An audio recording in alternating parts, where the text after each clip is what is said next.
nasi isimemo safika. Ngenzeka isimemo esivele ekhabo, sivele emndenini akhe, namkha usithunyelwe nguye ngenyama. Uyaya na emtjhadweni loyo? Why emtjhadweni loyo? Kwaba njani? Waphathe kanjani? Ke ngizwe lakhe ihlangothi njengoma. Ungazizwa njani ex yomntu wakho ize emtjhadweni? Ngenzeka uyamazi namkha umazi nase kufela but nasi ex yomntu wakho emtjhadweni. Ufuna ukuthini kwabanye abomma bama ex ngokuze emtjhadweni womma uthathwa umuntu bekahlala phambilini?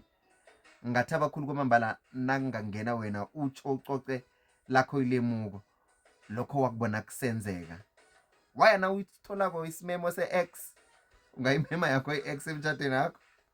Thini wena? Ladies 079 413 2172.